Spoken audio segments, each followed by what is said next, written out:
Voilà, j'ai l'avantage de voir la liste des participants.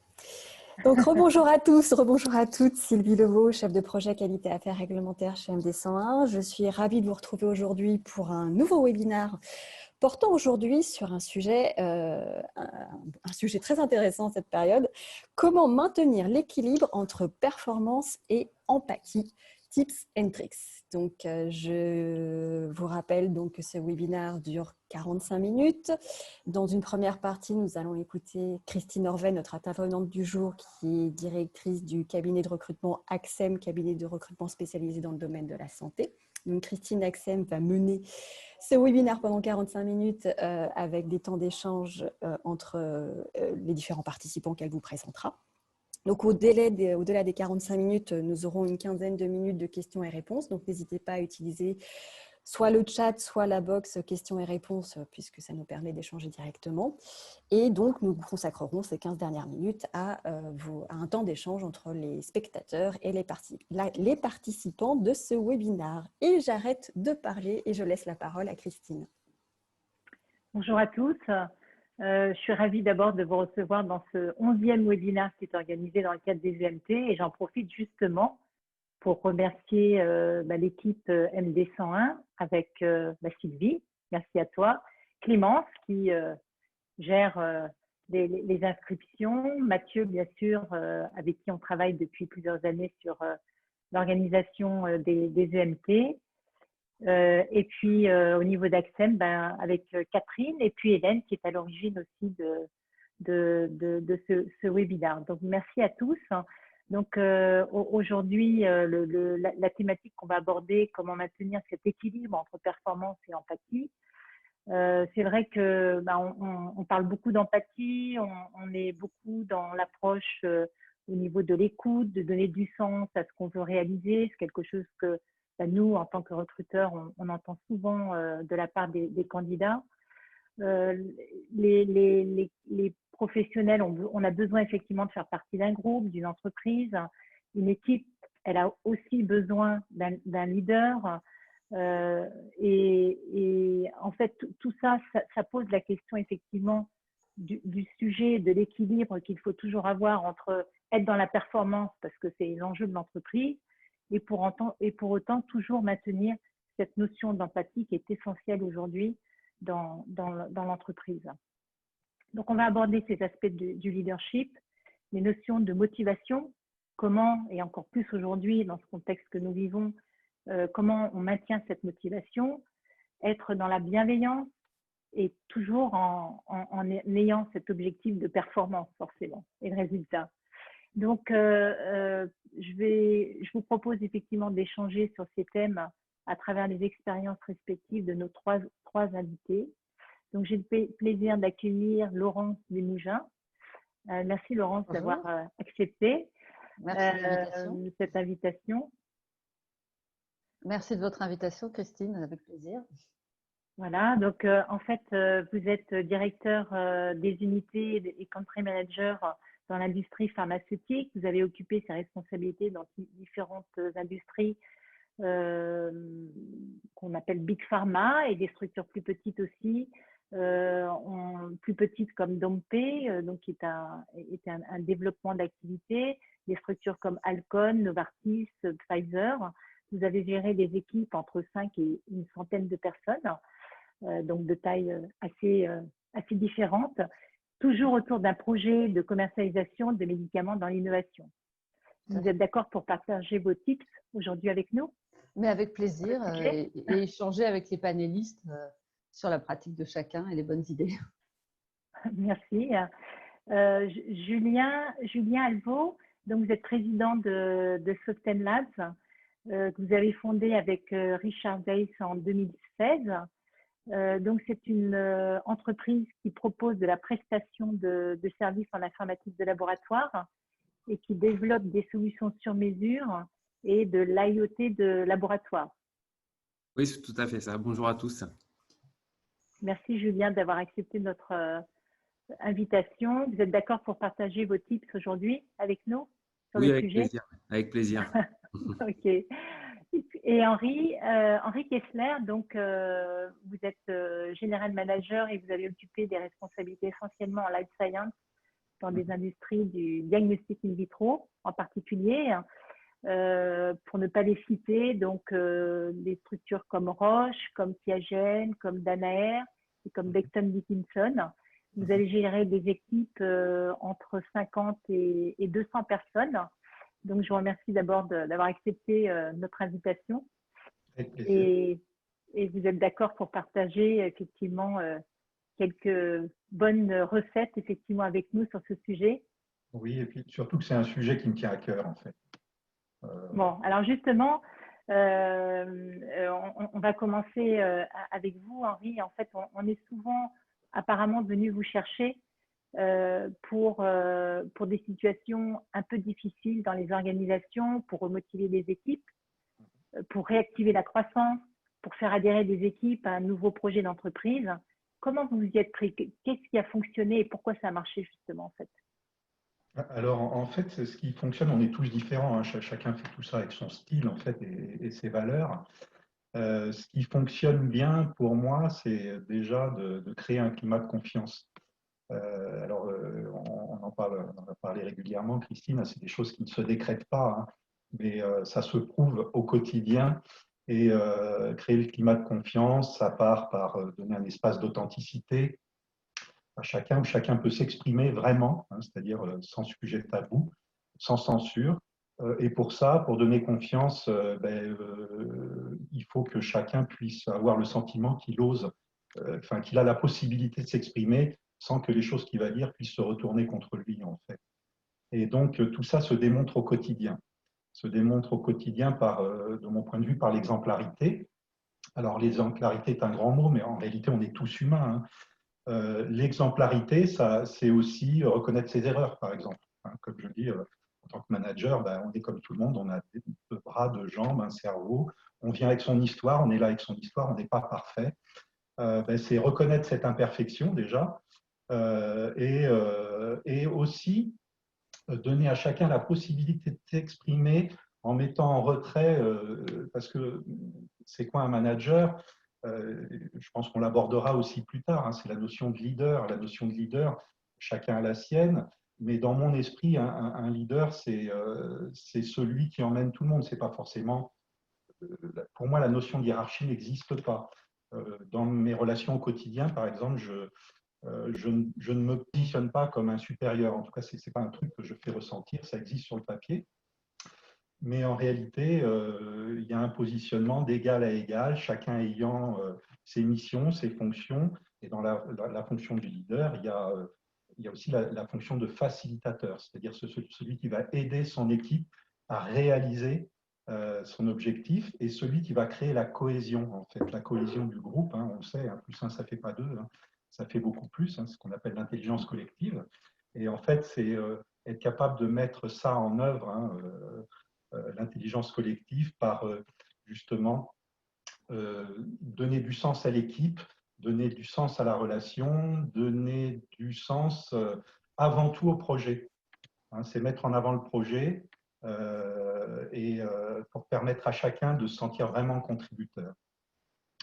Et la notion d'empathie dans tout ça a énormément de sens, parce que pour mettre tout ça en œuvre, de mon point de vue, hein, comme je le répète encore une fois, on est tous différents, mais je veux dire, l'individu et l'équipe, c'est ce qui a le plus de sens pour moi.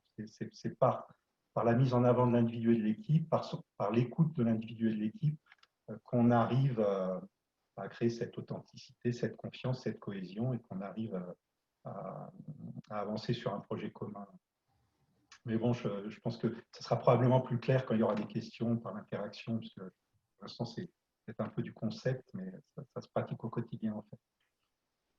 Oui, je rappelle qu'effectivement, vous pouvez poser vos questions par l'intermédiaire du chat, en fait, où vous pouvez inscrire vos questions, et je pense que Sylvie pourra intervenir à ce moment-là s'il y a des questions à poser entre-temps. Voilà, faut pas hésiter en tous les cas. On est là pour interagir aussi, hein, avec vous. Donc effectivement, vous parliez d'authenticité, d'expliquer et surtout de mettre en confiance, Henri. Et je voudrais que vous reveniez sur le fait que vous mettiez en avant le point où vous acceptez la critique. Ça veut dire quoi en fait concrètement? Parce que on sait bien que ça peut très vite partir dans un sens. Absolument, ça veut dire… En fait, ça veut dire mettre, on a tous de l'ego et c'est bien, c'est un moteur, mais ne pas vouloir gagner à tout prix, ça n'a pas de sens au sein d'une équipe, dans un projet. C'est ne pas avoir raison parce qu'on est le supérieur. C'est la raison du projet avant tout. Pour donner un exemple concret du quotidien, il n'y a pas si longtemps, il y a quelques mois où c'est arrivé.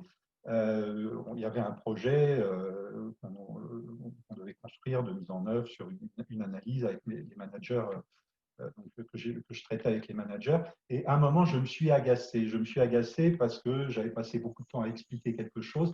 Et quand on a fait un check, je me suis rendu compte qu'il n'y a pas eu la compréhension de ce que j'attendais. Donc, je me suis agacé. Et en raccrochant de cette call, il y avait 3-4 managers, je me suis dit, ben non, c'est pas ce que je veux, parce que ça m'arrive rarement. J'essaye en général de mettre mes émotions de côté, de garder une objectivité, de mettre en avant l'équipe, de réexpliquer quand c'est pas clair.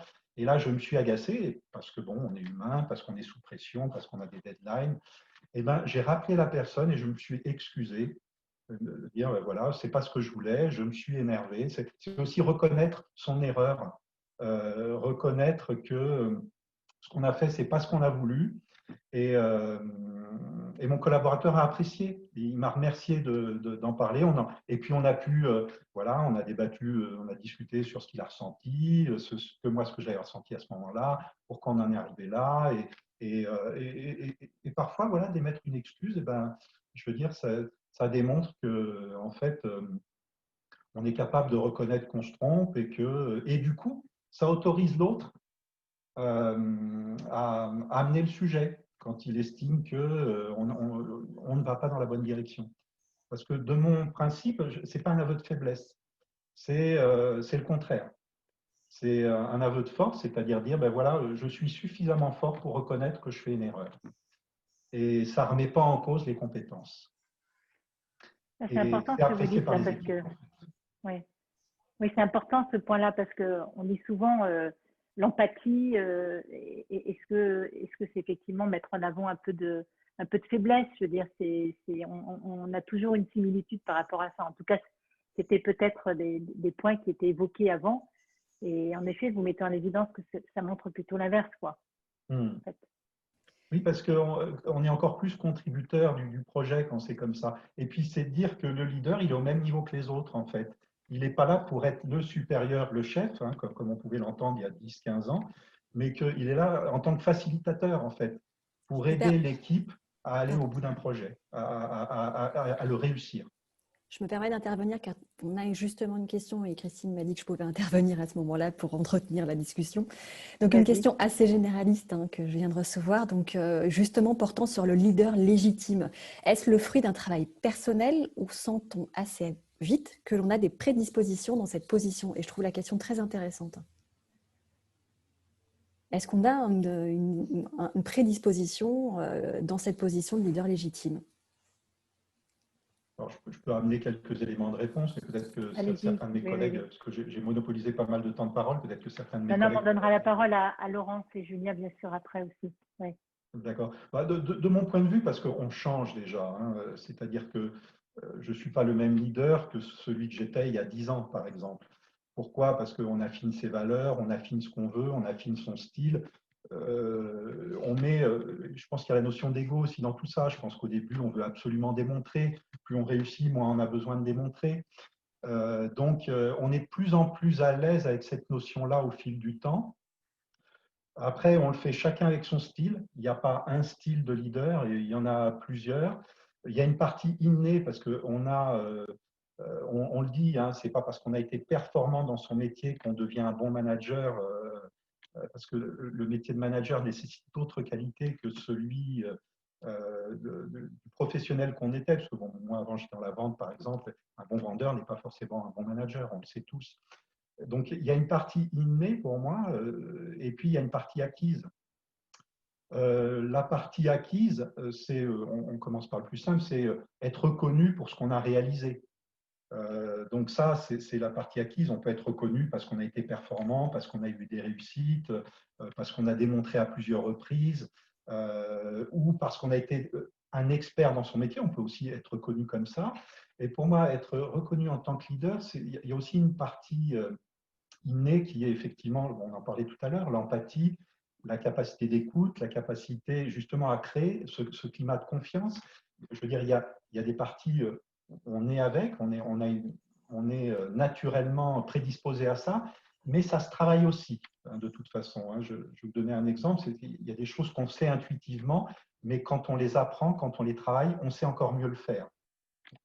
Je vais donner l'exemple, par exemple, de la PNL, bon, puisque je me suis certifié donc, sur plusieurs niveaux de PNL, hein, jusqu'à maître praticien, donc ça veut dire technicien PNL, praticien PNL, maître praticien PNL. Et en fait, on apprend aussi l'accompagnement, on apprend le coaching, on apprend l'écoute active, on apprend la communication non violente. Je veux dire, il y a beaucoup de choses qui s'apprennent. Et du coup, qu'est-ce qu'un leader finalement, hein?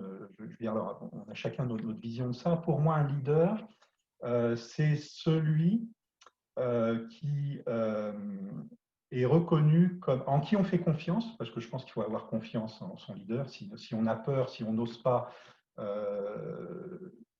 je veux dire, on passe à côté d'une cohésion d'équipe. C'est-à-dire qu'on on va donner des directives, on va discuter, on va donner plein d'éléments. On ne sait pas comment les choses vont être prises parce qu'il y aura un peu de censure, donc on nous dira peut-être ce qu'on a envie d'entendre, ou peut-être qu'une partie de ce qui est réellement pensé. Or, je pense qu'il faut être capable de tout entendre pour construire la cohésion, pour construire la direction. Parce qu'il faut être capable aussi de dire OK, ça ne va pas, comment on le construit autrement, comment on l'ajuste. Donc, du coup, le leader, c'est pour moi celui qui arrive à être reconnu comme celui qui aide et qui emmène. Et il y a une partie acquise et une partie innée. Et là, il ne faut pas négliger la partie acquise, celle qu'on apprend par l'expérience, parce qu'on fait des erreurs et on apprend de ses erreurs, et celle qu'on apprend parce qu'on a envie d'apprendre. Donc, on va chercher de l'information sur la communication non violente, sur l'analyse transactionnelle, sur tout un tas de formations qu'on connaît plus ou moins les uns et les autres, mais dans lesquelles on peut se perfectionner. Parce qu'avant tout, c'est apprendre à accompagner. C'est si un collaborateur se sent accompagné, développé, aidé à réaliser son projet, alors il le reconnaîtra le leader, celui qui l'aide à faire tout ça. Parce qu'avant tout, il a besoin de réussir, le collaborateur.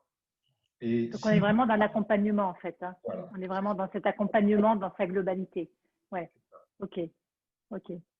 Merci, Henri. Je vais demander à Laurence, justement, peut-être si vous voulez répondre à la question qui vient d'être posée. Et puis, on va aborder aussi le thème sur le management que vous avez mis en œuvre au cours de votre parcours essentiellement. Et vous m'avez beaucoup parlé justement de gestion en transverse des équipes. J'aimerais bien que vous m'expliquiez comment ça a marché, justement, cette mise en place dans… Merci Christine.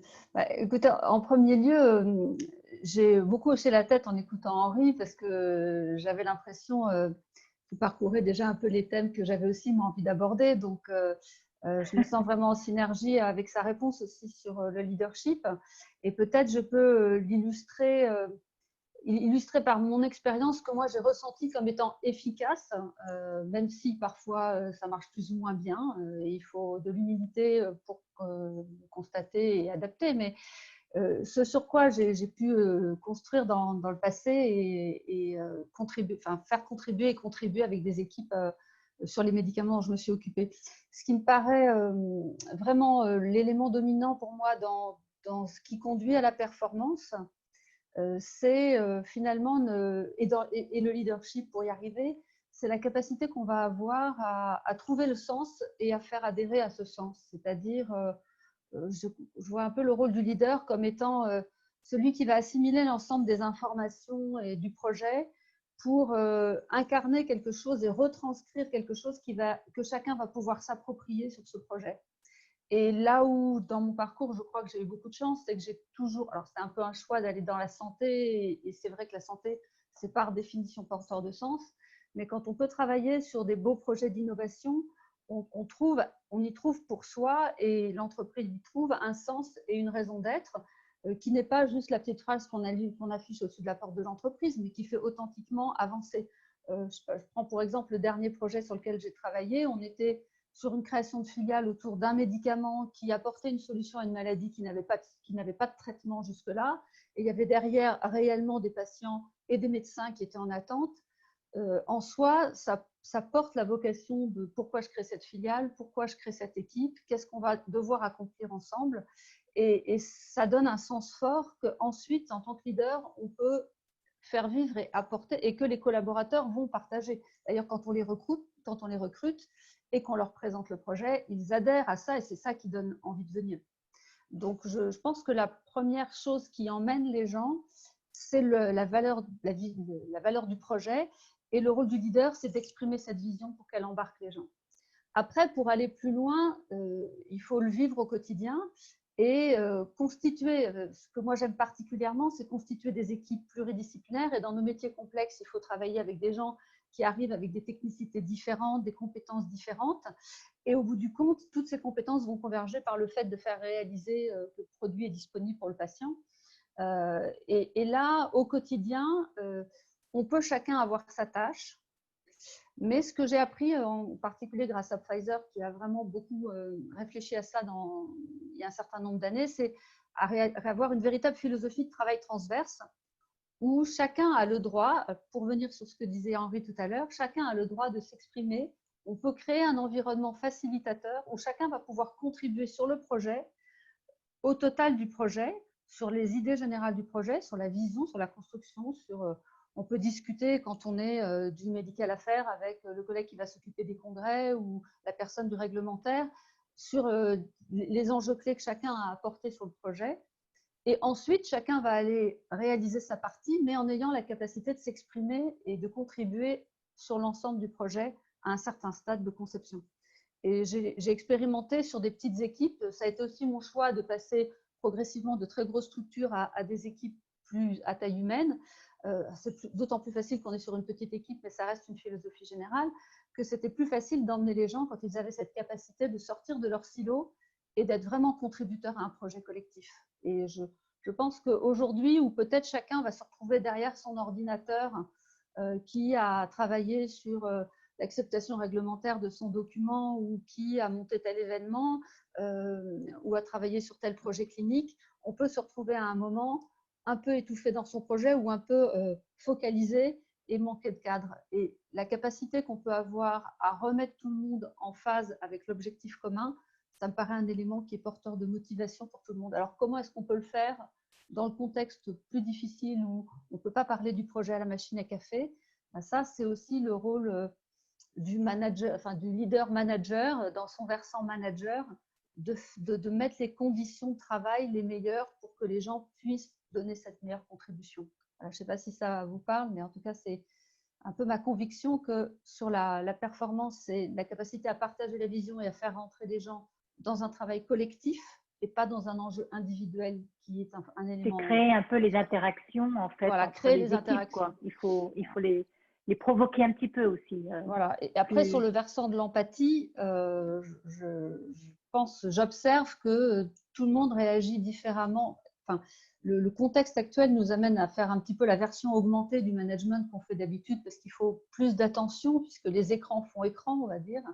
Donc, comment est-ce qu'on peut avoir une empathie qui reste efficace dans un environnement plus difficile? Et là, je pense qu'il y a un souci probablement d'adaptation parce que je vois autour de moi des gens qui ont des réactions très différentes qui sont liées aux personnes et puis aussi des fonctionnements qui fluctuent dans le temps parce qu'on est sujet à des hauts et des bas et quand on est le manager, si on a moins d'interaction, on risque de perdre un peu cette finesse et de ne pas être là au bon moment. Et je crois vraiment à la vertu d'une adaptation, d'une écoute du manager qui va être capable de déceler des choses et d'adapter ce qu'il propose à son collaborateur, avec peut-être une suggestion, c'est de se dire finalement, ne faut-il pas demander aux gens en termes d'accompagnement, d'empathie, de mode de fonctionnement, ce dont ils ont besoin, savoir aussi aller chercher le besoin des gens, quel est le besoin du groupe et quel est le besoin des individus pour, en tant que manager, apporter la réponse la plus adaptée à la personne et au moment. Voilà. Je suis intéressée à partager vos expériences sur ce point. Merci Laurence. Alors justement, en parlant de groupe et d'équipe à manager dans ce contexte, Julien, vous avez un réseau d'une dizaine de consultants qui sont, eux, freelance en fait au départ, et qui sont des profils plutôt seniors, qui sont répartis à travers l'Europe et qui doivent pouvoir intervenir dans le monde entier et qui travaillent en 100% remote en fait. Oui, complètement. Voilà, donc vous avez choisi d'aller vers ce modèle-là de fonctionnement. Comment ça fonctionne justement? Comment vous réussissez à maintenir, on parlait de cohésion d'équipe tout à l'heure, justement, vous, c'est un point très très important aussi avec l'organisation que vous avez créée. Racontez-nous un petit peu. Oui, donc effectivement, nous, dès le début, en fait, quand on a créé la société, on a créé ce modèle qui était un modèle sans bureau, avec alors essentiellement des freelances qui travaillent avec nous au démarrage de la société.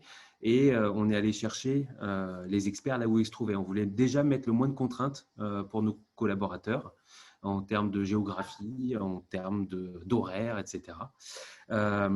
Et après, alors ce qu'on a tout de suite mis en place aussi, c'est beaucoup plus une communication orale qu'écrite, parce que avec l'écrit, je trouve qu'on perd le contexte, on perd les intonations, on perd un peu la partie un peu ressentie des gens, et c'est beaucoup plus finalement concret quand on peut prendre son téléphone et échanger directement avec la personne.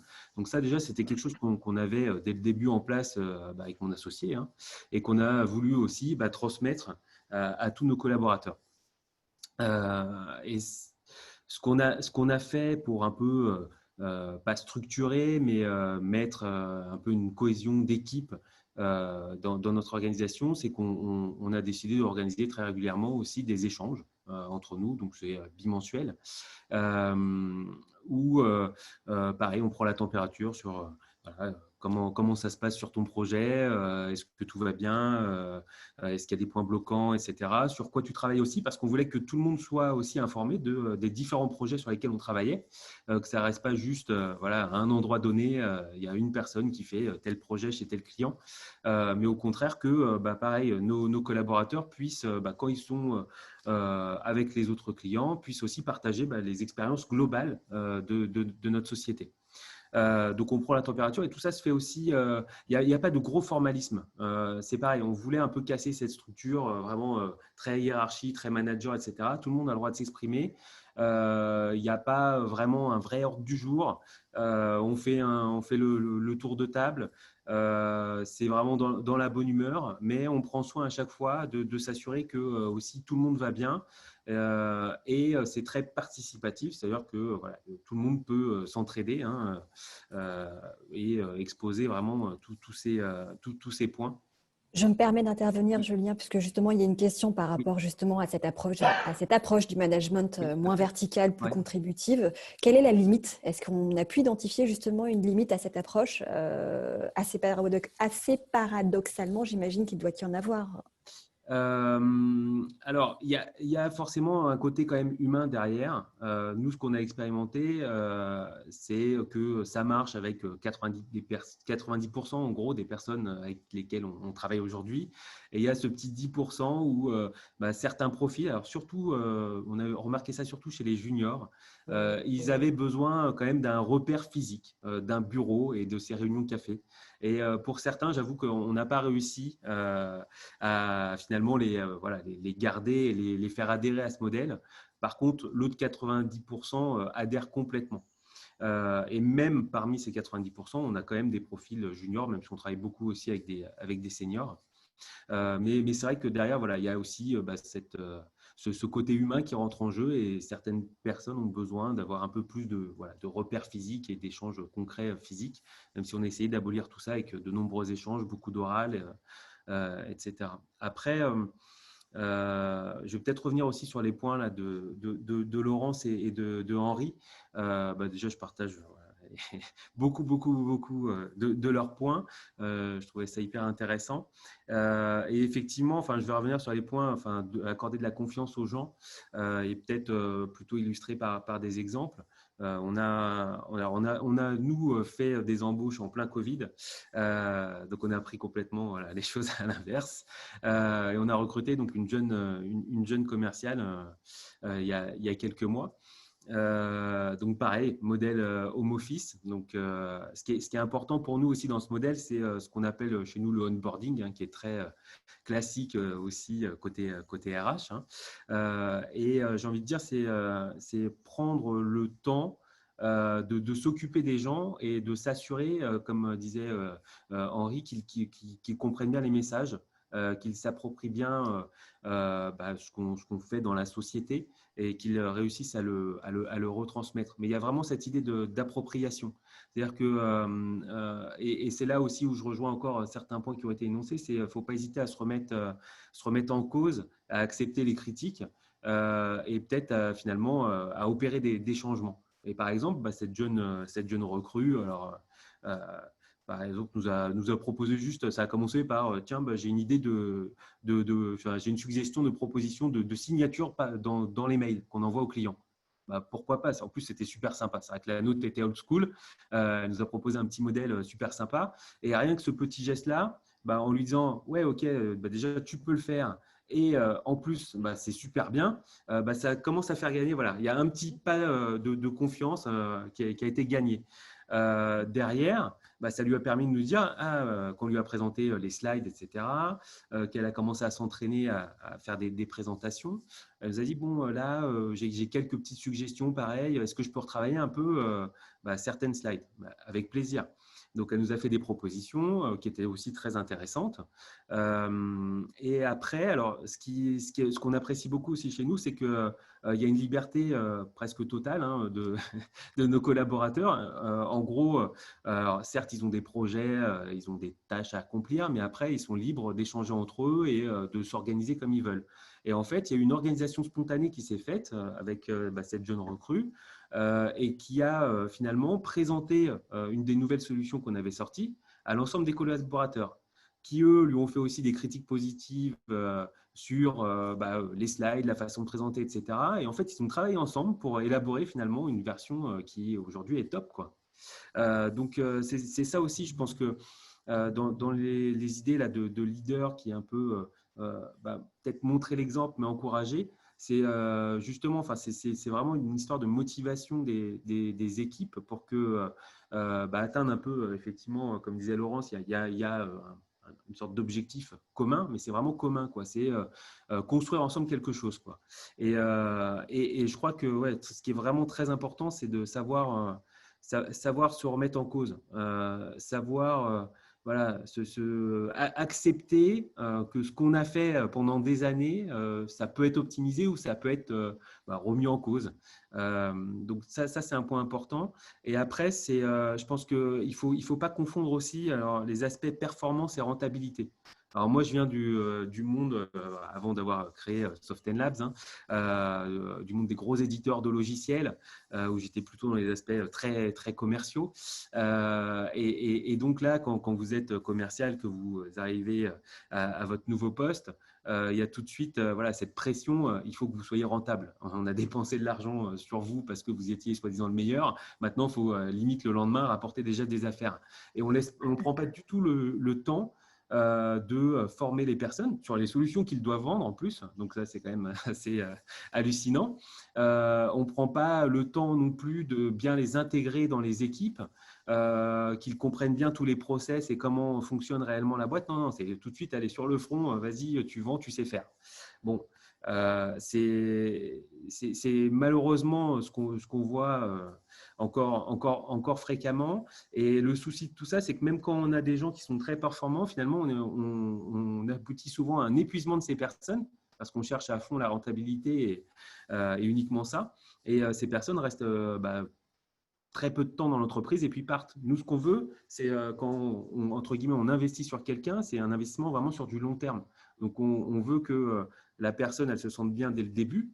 On va prendre le temps vraiment de la former, de la mettre en confiance et de la faire monter en compétences et de lui donner toute cette autonomie pour que justement on la garde jusqu'au bout, j'ai envie de dire, quoi. Nous, c'est un plaisir de travailler avec l'équipe qu'on a actuellement et on n'a pas du tout envie qu'ils partent. Et on est vraiment à l'écoute des gens aussi, ça c'est important, c'est être à l'écoute parce que même si on prend soin de former, de laisser de la liberté aux gens, etc. Après, il y a des événements peut-être un peu externes qui peuvent venir perturber ce bon équilibre. Il peut que sur un projet, voilà, ça ne se passe pas bien, que une de nos ressources ait envie de changement, etc. Et on encourage aussi vraiment le dialogue dans ce sens, c'est-à-dire à chaque fois qu'on fait ces points, de vraiment que les gens n'aient aucune barrière à nous dire bon, ok, moi j'en ai marre, j'aimerais changer, j'aimerais faire ceci, cela. Et nous, on essaye vraiment derrière de tout de suite enclencher ce changement. Donc ça s'est produit avec certains de nos consultants qui avaient passé plusieurs années chez un client, qui avaient bien fait le tour et qui voulaient faire d'autres choses parce qu'ils sentaient que voilà, entre guillemets, ils stagnaient, quoi. Ils avaient envie d'acquérir de nouvelles compétences.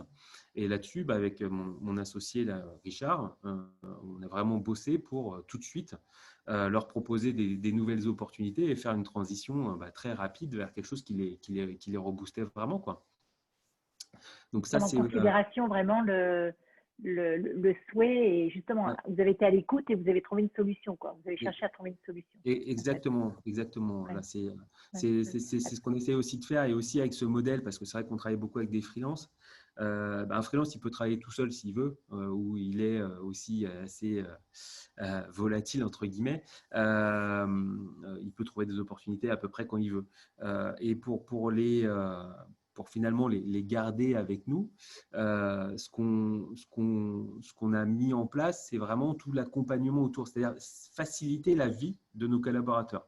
C'est-à-dire que là, les personnes qui travaillent avec nous, elles n'ont pas besoin de s'occuper de tout ce qui est tâches administratives, elles n'ont pas besoin de faire des démarches commerciales pour aller trouver des nouveaux clients, elles n'ont pas besoin d'entrer dans des phases de négo, etc. Et aussi, parce qu'il n'y a pas que ces aspects-là, on leur propose régulièrement d'élargir leurs compétences, parce qu'on a aussi des partenariats avec des éditeurs, etc. Et donc, on propose à chaque fois, tiens, on a un partenariat avec tel éditeur. Si vous voulez, vous avez accès à toutes les formations et vous pouvez ajouter ça dans vos compétences. Donc, c'est tout ce package-là qu'on essaye de mettre en avant aussi. Pour dire, voilà, c'est du entre guillemets du donnant-donnant, quoi. C'est une source de richesse pour nous dans l'entreprise, et nous on essaye de faire en sorte qu'ils se sentent bien et puis qu'ils grandissent avec nous, quoi. C'est comme vous disiez, comme on en a parlé tout à l'heure, on parlait d'accompagnement. Vous êtes dans cet accompagnement pour aussi faire monter en compétence par rapport à chacun des consultants avec lesquels vous travaillez. Alors j'aimerais qu'on revienne aussi sur cette notion de junior, en fait, d'intégrer dans une équipe un junior et comment on manage ces profils de génération X, Y, Z dont on parle tous. Voilà, comment on arrive aujourd'hui à d'abord les garder, les capter et les garder surtout dans son équipe et pourquoi ça marche. Henri, peut-être des exemples autour de ce point? Oui, alors je dirais, c'est des choses qui s'apprennent. Je veux dire, on a découvert ça il y a quelques années, c'est que les nouvelles générations sont en quête d'autre chose.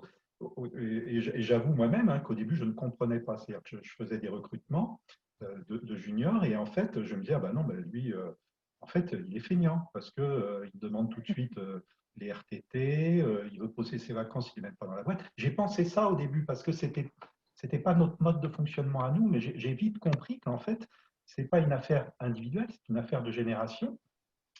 Donc j'ai compris qu'elles sont vraiment en quête de sens. On parlait de sens tout à l'heure, et c'est Laurence qui en a beaucoup parlé, Julien aussi. C'est encore plus vrai pour les nouvelles générations, c'est de dire voilà quelle est ma place dans cette société, je sers à quoi, et est-ce que ça correspond à mes valeurs, est-ce que ça me correspond. Donc en fait c'est très important de donner du sens, c'est encore plus important pour ces nouvelles générations, savoir voilà, à quoi elles servent et comment elles contribuent et comment ça fait écho sur leurs valeurs. Et après, les nouvelles générations sont en quête d'équilibre, de beaucoup plus d'équilibre que ce que nous, on a pu avoir. Bon, moi, j'ai près de 60 ans maintenant, donc on a fait tout autrement. Hein, c'est-à-dire qu'on s'est énormément donné dans l'entreprise. On a sûrement trop travaillé parce que bon, on a surdimensionné cette partie de notre vie. Enfin, je parle pour moi, mais je pense que j'ai beaucoup d'amis qui sont exactement dans mon cas. On a sous-dimensionné les loisirs, on a probablement moins donné à nos familles, et les nouvelles générations sont en quête de cet équilibre, c'est-à-dire pouvoir s'occuper, par exemple un garçon, une fille, c'est pareil, on s'occupe de la même manière de ses enfants, on y passe autant de temps, donc c'est très important. Et en fait, se sentir bien pour les nouvelles générations, pas seulement au niveau professionnel, mais aussi dans leur vie personnelle, pouvoir partir en vacances, pouvoir avoir du temps. En fait, ils veulent que les choses aillent plus vite que ce que nous, on a voulu. Parce que nous, on a été très patients, parce que c'était avant la crise. Et donc, avant la crise, on estimait qu'on allait passer beaucoup de temps dans une entreprise, que l'entreprise allait investir pour nous, qu'on n'ait pas besoin de demander, et on était très patients. Maintenant, il n'est pas rare, et c'est assez courant, je pense que mes collègues là présents, et puis aussi dans la tribune, je pense qu'on a tous vécu ça, c'est-à-dire au bout de 2 ans, un jeune qui nous dit so what, quel est le next step? What's next? Et en fait, il faut prévoir ça, parce que maintenant, avec ces générations-là, il faut intégrer ces paramètres-là, c'est-à-dire faire évoluer rapidement les jeunes pour pas qu'ils s'ennuient, les développer, leur donner du sens, ne pas les surcharger, qu'ils aient vraiment la possibilité de passer du temps en famille, de passer du temps dans leurs loisirs. Enfin, c'est tout ça qui évolue et c'est tout ça qu'il faut comprendre en fait. J'ai une question justement pour Henri d'un des participants. Donc, le leader accompagne les collaborateurs vers la réussite d'abord pour l'atteinte et le dépassement de leur mission. Donc, selon vous, comment un leader peut-il accompagner l'ambition des collaborateurs et notamment ceux qui veulent évoluer mais qui ne sont pas prêts, voire ceux qui ne sont pas en capacité d'évoluer? Très, très important. Oui, c'est majeur parce qu'en réalité, quand on évolue, on n'a pas forcément toutes les compétences d'emblée. Hein. Et en fait, ce qui nourrit beaucoup les équipes et ce qui nourrit beaucoup nos jeunes, ce sont les projets. Leur donner des projets intéressants. Ils ne veulent pas forcément une augmentation. La valorisation ne passe pas par une augmentation immédiate, par plus d'argent, par un poste immédiat. Ça passe par, souvent, moi je l'observe, par j'ai vraiment un projet qui m'éclate et j'apprends beaucoup de choses. Et donc, ça passe par leur donner des étapes comme ça en disant, voilà, il y a un projet intéressant là, je te le confie. Alors déjà, c'est le responsabiliser parce que bon, il arrive, il est junior, il a appris beaucoup de choses à l'école. Alors dans les écoles, on leur dit beaucoup de choses aussi, hein, on les valorise énormément. On leur dit que, parce que maintenant on est sur des doubles masters, enfin le niveau d'études a énormément augmenté, donc ils arrivent là aussi avec de grandes ambitions dans l'industrie. Et en fait, les valoriser, ça passe par leur confier des projets, donc les responsabilités, donc leur faire confiance, leur montrer que on est capable, en tant que leader, de leur confier des choses importantes et en fait de les aider à apprendre, de leur poser les jalons pour apprendre, se développer et devenir de plus en plus prêts pour le next step. Ouais. Ouais, je suis complètement d'accord avec Henri. En fait, moi j'ai vu le cas plusieurs fois là. Notamment, j'ai accompagné une start-up de logiciels et qui avait décidé, alors, je pensais que c'était un beau cadeau hein, pour ces développeurs qui étaient plutôt des profils juniors, de leur offrir des BSA. Voilà, grosse annonce, donc j'assiste à la réunion. Voilà, c'est génial, cadeau pour vous. Voilà, on va mettre un plan, on va vous passer des BSA. Je regarde la tête de tous les développeurs, bon, pas un qui bronche. Et en fait, voilà, c'est ça, il faut vraiment regarder les attentes des gens. Eux, ils préféraient avoir un super siège maçon dans leur salle de dev que d'avoir des BSA. Pour eux, ça ne leur parlait pas et ça ne les motivait pas, ça ne servait à rien. Et ça, c'était hyper intéressant comme expérience.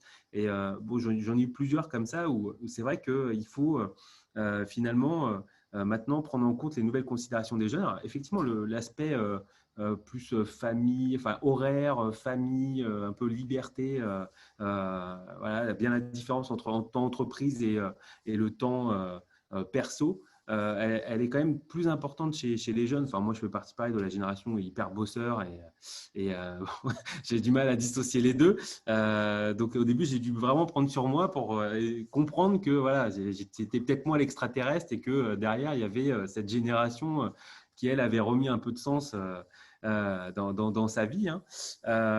Donc ça, c'est des points importants. Après, moi, sur le point école, alors c'est vrai que bon, l'école donne motive bien les jeunes, leur fait miroiter des très belles choses, et c'est vrai qu'ils vont y arriver.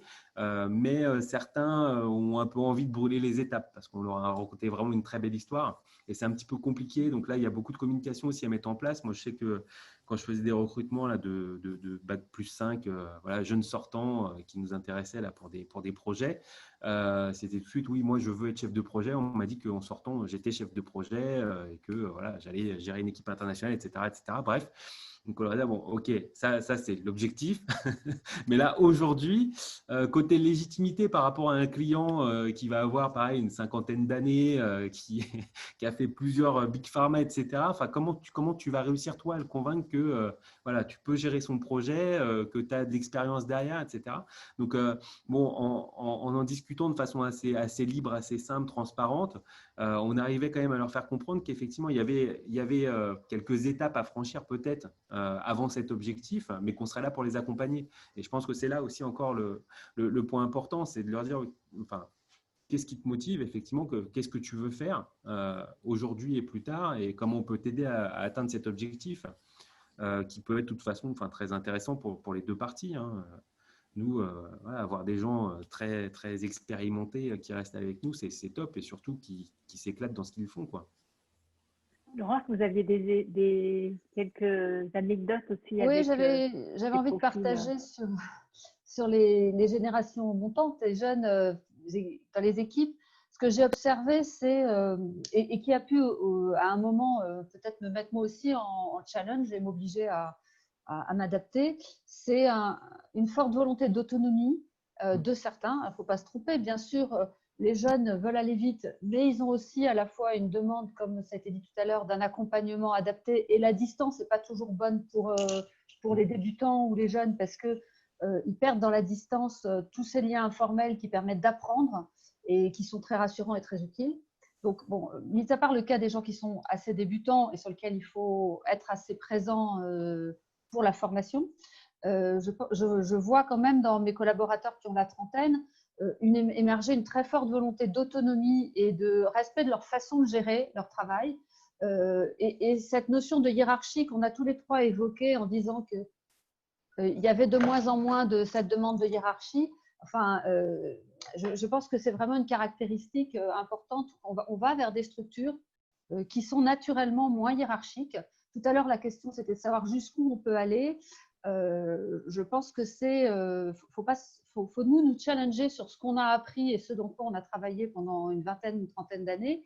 C'est plus comme ça que ça fonctionne. Même les grandes entreprises sont en train de faire des révolutions culturelles dans ce sens-là. Les Big Pharma, il y a plusieurs mouvements en cours. Et dans les structures émergentes plus petites, naturellement, c'est plus comme ça qu'on travaille et ça correspond mieux au mode de travail attendu, je pense, par les générations montantes. Et ce n'est pas un souci. C'est pas un souci, j'ai l'impression, pour les collaborateurs. C'est peut-être plus un souci pour les managers parce que ça change le statut et ce n'est pas la même chose qui est attendu du manager. Et il faut évoluer avec ça. Le rôle du manager, c'est plus un rôle statutaire et hiérarchique. On l'a évoqué à plusieurs reprises. C'est un rôle d'accompagnement. Il faut d'abord être dans le rôle de la vision et du leadership qui donne envie d'avancer, qui donne du sens. Et ensuite, au quotidien, il faut faciliter, être un facilitateur du travail des autres. Ce que Julien a décrit dans sa start-up de manière très claire, ou Henri aussi a décrit, moi je le vis au quotidien, je pense que c'est plus comme ça qu'il faut se sentir responsable de ses collaborateurs aussi, ce qui implique un changement de fonctionnement de la part des managers.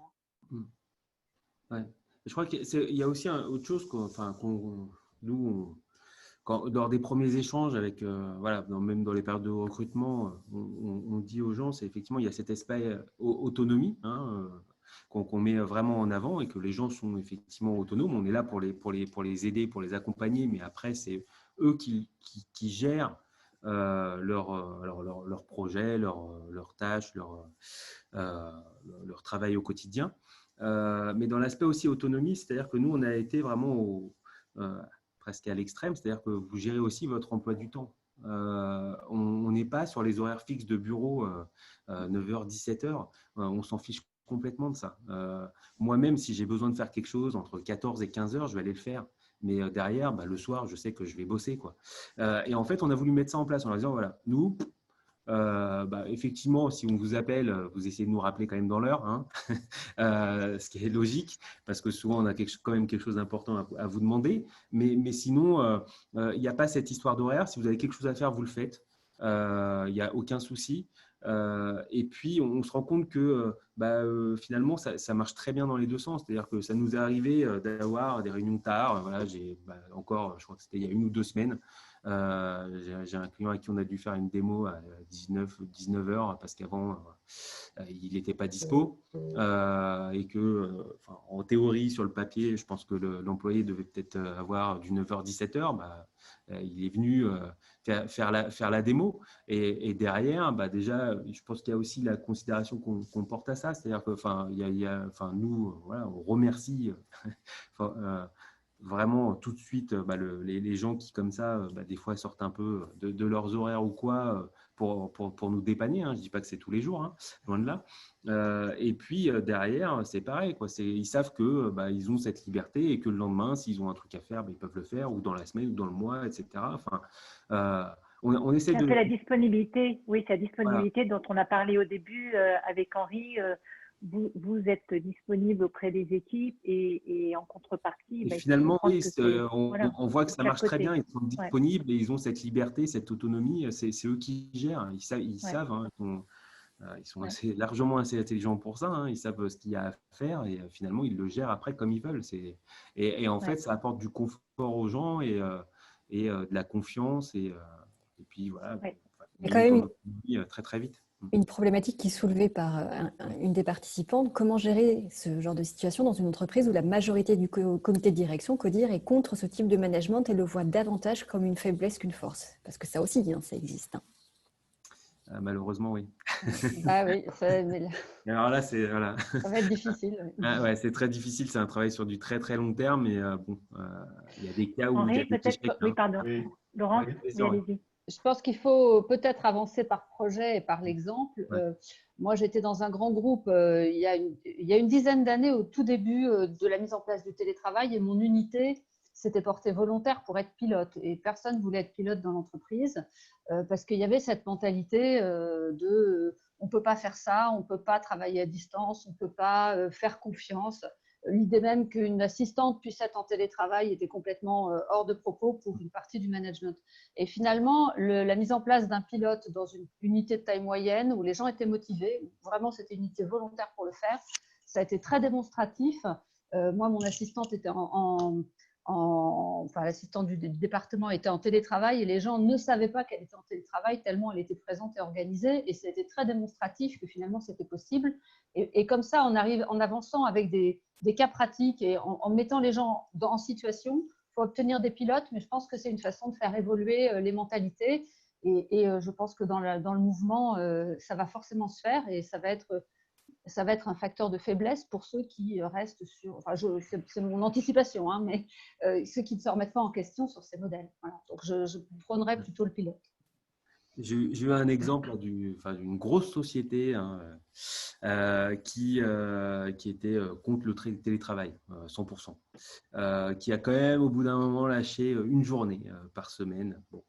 Et puis le Covid est arrivé, donc obligé, hein, forcé la pauvre de se mettre au télétravail. Et finalement, ce qui a été montré, c'est que les employés étaient beaucoup plus performants au home office qu'au travail. Donc voilà, ça, ils ont eu les chiffres sous les yeux. Après, bon, ils ont encore du mal hein, à faire la transition vraiment sur du vrai télétravail. Je pense qu'il y aura quand même le retour au bureau quand tout sera fini. Mais voilà, il y a des cas concrets où ça marche vraiment, en fait. On ne se rend pas compte, Oui, mais il y a eu les gens une vraie prise de sont conscience voilà, très performants. Hein. dans ce qu'on a vécu. Oui. Ouais. Henri, vous aviez aussi pardon, Oui, vous alors aviez aussi, pour rebondir sur la question qui venait d'être posée. Oui. oui, j'ai beaucoup vécu dans les gros groupes, et c'est un vrai problème. C'est un point que je reconnais, c'est-à-dire que souvent on a des anciennes générations sur les hauts postes dans les CODIR, et en fait c'est complexe d'arriver à faire passer ce type d'idée en fait. Hein, et c'est comme le disait Laurent, c'est par des petites victoires Ouais. qu'on y arrive, en démontrant par des petites victoires, par des petits projets où on utilise d'autres méthodes qui fonctionnent. Ça passe aussi beaucoup par les RH, il faut le savoir, c'est arriver à convaincre les RH, puisque les RH sont écoutés sur la partie management des équipes. Je pense qu'il faut aussi beaucoup s'appuyer sur les RH, mais après, la difficulté, c'est que quand vous avez affaire à des personnes qui ont toujours fait autrement et qui ne se remettent pas en question, moi, honnêtement, j'avoue, et c'est mon expérience qui parle, c'est que c'est complexe. C'est-à-dire qu'on n'arrive pas à convaincre rapidement. Ça prend un petit peu de temps et c'est un travail de patience, de longue haleine, de pédagogie auprès de ses pairs, y compris dans les grosses organisations auprès de la matrice, hein, puisque bon, on n'a pas forcément tout le management, y compris quand on est GM hein, dans une organisation. Donc, il y a un travail de fond. Il faut prendre son bâton de pèlerin et faire passer ses idées petit à petit et démontrer par la réussite. En montrant, j'ai un exemple en tête chez Danaher, hein, parce que j'avais mis il y a 5 ans maintenant en place les 2 jours de télétravail par semaine. Alors, on n'était pas encore dans le Covid du tout. Hein, et en fait, beaucoup disaient ah non, mais ça ne marchera pas, les gens ne vont pas travailler. Mais on a les outils aujourd'hui, il y a tous les indicateurs. En plus, c'était l'outline. Donc, il y avait tous les éléments qui permettent de récupérer les appels, de dispatcher les appels, de, de dispatcher la charge de travail. Donc, en fait, les gens gagnent quand même, surtout que c'était situé à Villepinte, donc ils gagnent quand même 2 heures de bouchon par jour. Je veux dire, c'est énorme. C'est du temps qu'ils peuvent passer au sein de leur famille. Mais encore une fois, voilà, c'est démontrer auprès de ses pairs qu'il faut oser la confiance et que ça marche. Et le démontrer par l'exemple, en montrant par des petites victoires, des petits projets que ça fonctionne. Et petit à petit, ça doit prendre, ça ne prendra forcément pas avec tout le monde, mais comme on le disait tout à l'heure, c'est une histoire de génération. C'est-à-dire que probablement que dans 10 ans, on n'aura plus cette discussion-là. C'est-à-dire qu'il y a un certain On aura nombre. d'autres sujets, Voilà, il y en aura d'autres. certainement. Absolument, Il y aura de toujours nouveaux dans les sujets. entreprises. Je me Ouais. permets de... Mais on Pardon. aura acquis un certain nombre de choses parce que voilà, il y a des nouvelles générations qui vont prendre nos postes et qui fonctionnent déjà autrement. Une dernière question, justement. Les attentes impatientes des jeunes générations et le besoin de partage d'expérience permettront-ils d'inverser la tendance au rejet des seniors dans les entreprises françaises? Encouragez-vous un équilibre dans les recrutements juniors-seniors? Tout à fait. Je pense que À chacun a sa tous. Hein. place dans l'organisation. Hein. On le voit, hein, le junior a la force de son énergie, parce qu'il a énormément de choses à démontrer. Donc il y a une énergie incroyable qui est déployée. Tant soit peu qu'on arrive à donner du sens, comme disaient Laurence et Julien dans les projets, et le senior a l'expérience. Et ça, je veux dire, il a cumulé des années, il a fait des erreurs, il a appris de ses erreurs, là où le junior n'a pas encore fait d'erreurs parce qu'il démarre dans... Donc en fait, c'est très complémentaire, hein, ces binômes junior-senior. Et moi, je pense qu'il faut un vrai équilibre. L'un ne peut pas fonctionner sans l'autre. On a besoin à la fois d'énergie, de sens, donc qu'apportent que les juniors, et d'expérience. Moi, je trouve que la force des équipes transverses des projets, c'est la diversité, la complémentarité, la diversité sur tous les types de diversité et en particulier d'expérience. Il faut à chaque il faut à chaque rôle une personne adaptée en fonction du besoin aussi. Donc moi, je suis vraiment, enfin, j'ai pas eu de souci à nommer des managers très seniors, d'ailleurs des fois dans des premiers postes de management, et aussi avoir une grande diversité dans les équipes. Donc oui, pour l'équilibre, en trouvant les bonnes personnes pour les bonnes fonctions, avec cette valeur forte de l'expérience et de la transmission qui permet justement aux jeunes de déployer plus vite tout leur potentiel. Donc c'est dans l'échange que ça marche. Ouais. C'est un peu idyllique, mais finalement, c'est à ça que je crois. Moi, je vais être une optimiste combattante en la matière. Je pense que ça peut fonctionner et qu'on va aussi faire évoluer les mentalités dont on parlait précédemment à coup d'actions efficaces et de projets qui marchent progressivement. Donc, je suis convaincue qu'on va progresser. Qu'on progresse d'ailleurs, et que finalement la crise va nous, je trouve que ce sera intéressant de rediscuter dans un an, mais la crise nous aura certainement fait avancer. À charge pour nous demain, enfin dans les semaines qui viennent, d'inventer quelque chose de nouveau en s'appuyant sur l'enseignement de cette période et de ne pas retomber dans du 100%, on veut que ce soit comme avant. Je trouve qu'il y a des gens aujourd'hui qui ont du mal en disant « oh là là, vivement que ça redevienne comme avant ». Et ça me paraît un mauvais rêve. Je pense que le bon rêve, c'est celui qu'on peut arriver à faire construire aux gens ensemble en ce moment, en disant « bon, qu'est-ce qu'on va prendre de cet enseignement, de cette expérience, avec tout ce qu'il peut y avoir de positif et de difficile, pour construire quelque chose demain qui aille dans le sens de l'avenir et qui nous fasse avancer sur ce qui doit bouger ». Et une des choses qui doit bouger, je pense que c'est la flexibilité, l'adaptabilité dans le travail. J'ai une question encore. Julien, quelques mots pour... Oui. Ouais, pardon. Tu avais une question encore? La dernière vient de tomber sur le téléprompteur et comme ça sera terminé. Le télétravail massif ne peut-il pas induire un risque de ségrégation entre les métiers encore plus fort? Les opérateurs de production ne peuvent pas accéder au télétravail, on est bien d'accord. C'est toujours compliqué, c'est-à-dire qu'il y a effectivement certains postes où il y a un besoin d'être là, d'être présent physiquement. Après, pour travailler dessus, on arrive maintenant à créer des solutions qui permettent de gérer par exemple un labo à distance, là, avec l'IoT de laboratoire par exemple, c'est vraiment les sujets sur lesquels on bosse, et qui finalement enlève aussi du stress aux gens. C'est ça qu'on a vu, nous, avec la solution qu'on a créée, c'est qu'il y avait cette notion de stress et de dépendance, c'est-à-dire que les gens suivaient des paramètres critiques sur des machines et ils avaient la pression pareil de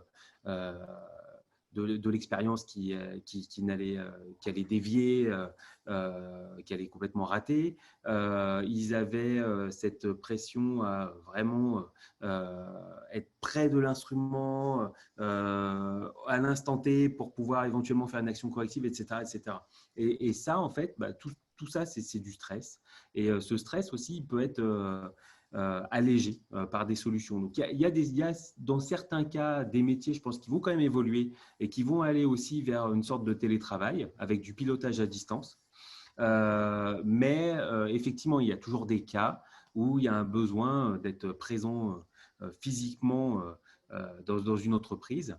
Alors, de là à parler de ségrégation, je pense qu'encore une fois, c'est une histoire d'organisation et il va falloir un peu révolutionner l'organisation d'une entreprise, la façon dont on la gère et la façon dont les gens échangent. C'est un peu l'exemple que je disais aussi, c'est-à-dire cet échange finalement oral. Maintenant, il y a le système de visio, etc., permettent aux gens de provoquer des réunions, mais pas juste pour avoir cette réunionnite là, mais faire des choses vraiment assez conviviales, d'échanges constructifs. Ça, je pense qu'on va y tendre de plus en plus et on va naturellement pour moi vers ce modèle quand même très à distance et bon, effectivement pour certains aspects du présentiel. Mais après, c'est une histoire d'organisation derrière. Une histoire d'équilibre. Ouais, d'équilibre et d'organisation. Ouais. Le tout télétravail, c'est pas forcément le Graal. Hein. Je pense que l'équilibre à trouver, c'est dans chaque métier trouver un équilibre. Trouver le bon équilibre. Ouais.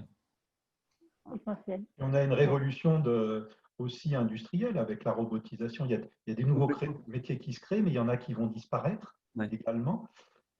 Donc, c'est avec cette automation et cette robotisation et cette gestion à distance, et l'intelligence artificielle va aider aussi à ça. Je pense que même les métiers de production vont se transformer. Oui. Merci à tous les trois.